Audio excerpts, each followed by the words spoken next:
My name's Spencer Watts. Are you tired of the same old meatballs that just don't perform and you want the secrets to the best meatballs even Nona will eat and go,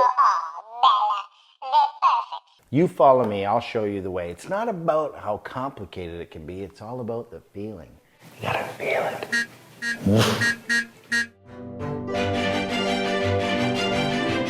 Ground beef is on its own real tight. And there's a way to loosen that up by making a panade. What's a panade, you ask, my sweet little friend? It's a mixture of liquid and starch, and it stops the meat protein from constricting and staying chewy. And it all starts with some eggs. And into the eggs, I'm gonna add some liquid. You wanna add a little fattiness to it, some luxuriousness to it, some luxurious quality to it. So some eggs, and then a big shot of cream. My starch is going to be breadcrumbs, but I want to make this really, really, really flavorful. And I'm going to do that with some dry spices. First, I'm going to go in onion powder because onion and garlic belong in a meatball. I don't put fresh garlic in my meatballs. I find it's too astringent, too strong. So I'm going garlic powder, onion powder for sure. I like a little spice in my life, so I'm going to hit it up with some chili flakes just for a little kick. Some salt, big pinch of salt, big pinch of pepper, because you want this to taste good. Even though it's just eggs, cream, some breadcrumbs, you want it to taste nice. Then fresh parsley. There's a lot of intense ingredients going on. I like a little parsley in it. I love that little burst of freshness in there. A lot of Parmesan cheese. I'm gonna grate it fresh, but you could use the canned stuff if you want. You wanna get some flavor in there. Lots of Parmesan cheese. Breadcrumb, you can use whatever breadcrumb that you got. I'm gonna use panko because that's what I have, but that's all you need to make a panade. And it's gonna make those meatballs really nice and creamy. You wanna cook them off, but when you eat them, you just wanna touch them with the fork and watch them crumble. And this is how you achieve that. This is my pro tip. You make this, put that in your meatballs. Grandma, Nona, she can be saying, you did good. You did good, kid.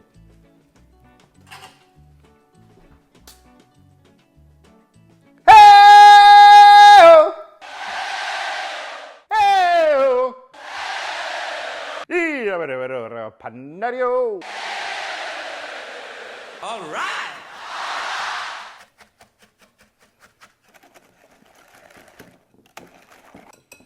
Before you add it to the meatballs, you want to let it sit for a minute. They need to soak up some of that liquid, and then you kind of a paste forms. And when it's at that pasty, tacky texture, then we go into the meat. You got it? Good.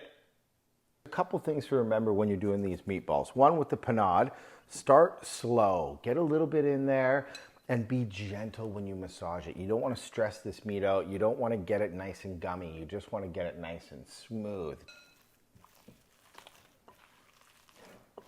I'm revealing all my meatball secrets, and it doesn't end here. Also, you want to subscribe to this channel. Hit that notification button if you want to see this guy make some more tasty stuff. And when I'm done with these meatballs, what I do to them is the craziest thing that you've ever seen. So this looks really nice. The meat's gone from dark red to almost like this lighter color, creamier texture. It feels really nice. It's not rough and tough. And then to roll the balls, just take a nice, you don't want this gotta go slow. You just gotta be easy with it. Just roll it gently. Just like this. Just nice and easy. Nice and easy. You don't want to bang it back and forth. You're going to create a lot of tension in there. You just want to go nice and soft until it looks like that. Full of flavor, nice and creamy, but it's not going to taste like bread. It's going to taste like beef. But just be soft and delicate and gentle.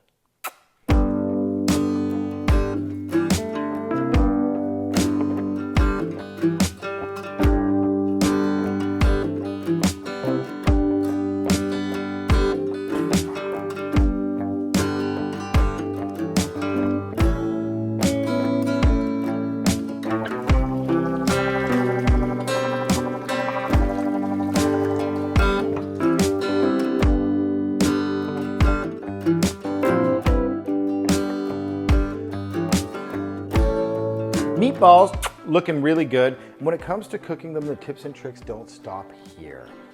tomato sauce. Now I've taken fresh in-season organic tomatoes, chopped them all up, stewed them down, you food mill them, you take half of that, you make your own tomato paste, and then you cook onions and garlic and basil, reduce that by half, and then bring in your own tomato paste and strain it all, and it's unbelievable. Or you can do store-bought. Both are totally fine. When it comes to cooking the meatballs, because there's so much, hey, has this ever happened to you where the can won't open? Give it a slap on the cutting board. Ta-da! When it comes to cooking them, you don't want to sear the meatballs off. A lot of people sear the meatballs off or roast them in the oven. You lose so much flavor. All of that fat comes out, and that fat just takes all the seasoning with it. You want to cook them in the tomato sauce, but you want to bring the raw meatballs and the tomato sauce up together at the same time. So those meatballs can lend their beautiful flavor to the sauce, and as it heats up, it cooks. That's the perfect way to do it. So in with the tomato sauce.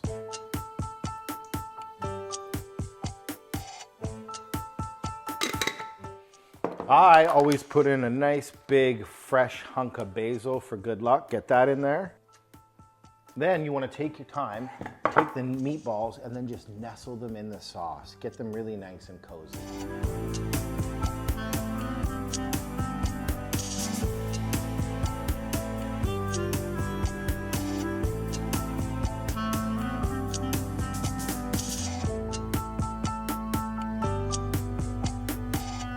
That looks fantastic. Then turn the burner on low, medium heat and just let everything start to come up together. Put a lid on it, let it blip away till the meatballs are nice and tender and cooked. The basil's gonna give so much flavor. This right here is how you make great, great meatballs. What I'm gonna do to them, I'm gonna blow your hair off. My hair! Not like that, but like, wow, that's cool. That's one of the biggest secrets. Bring that sauce and those meatballs up together and beautiful things will happen inside of here. You can see the fat from the meatballs just kind of sitting on the top of the sauce. That's such a good sign. And wait till you see how soft they are.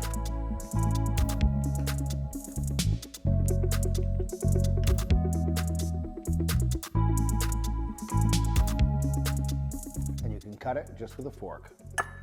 Look at that, it looks so beautiful. It's really nice and tender. Man, it's so, so great. No drama here. Creamy, full of flavor. They're so good.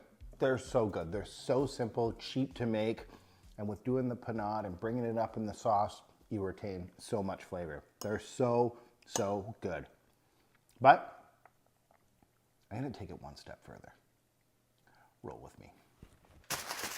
There's the throw. Meatloaf. He goes long, and the catch, and he's in there. Touchdown. Touchdown. Meatloaf sub, baby. I'm gonna make a garlic butter first, but when I stuff this is going to be absolutely epic. Let's get into a garlic butter. Super simple. Butter, garlic, parsley, dry spices, salt, good to go. Yeah!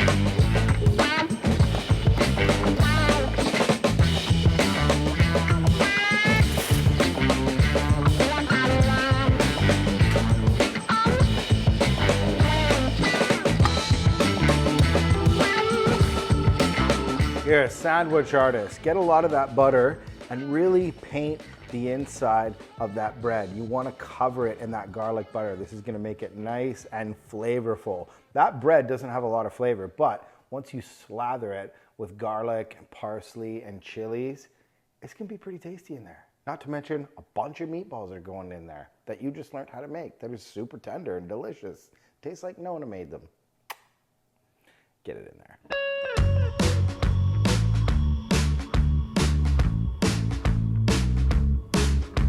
This is already delicious. This is garlic bread. Now I'm gonna stuff it with layers of meatballs, and then I'm gonna sprinkle in some mozzarella cheese, some basil leaves, and just stagger it all the way up to the top.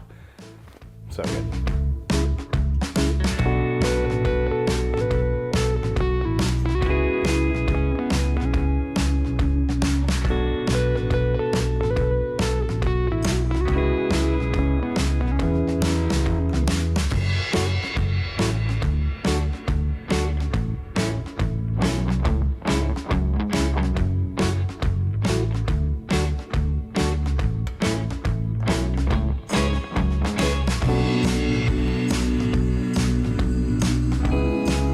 heavy. It's really heavy.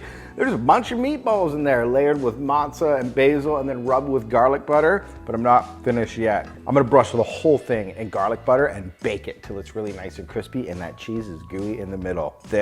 This is how you meatball sub.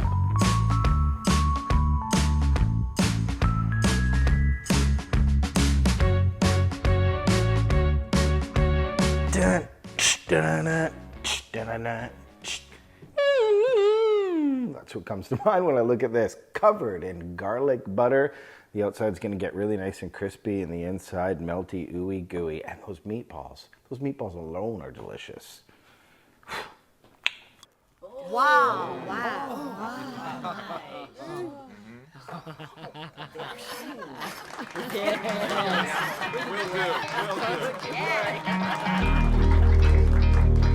Look at this meatball sub. Woo! Wow, this is wild. Make sure you subscribe to this channel. The only way this video can end with just me manhandling a bite out of this thing. Here we go.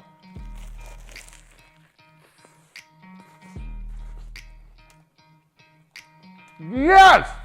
I'm going again.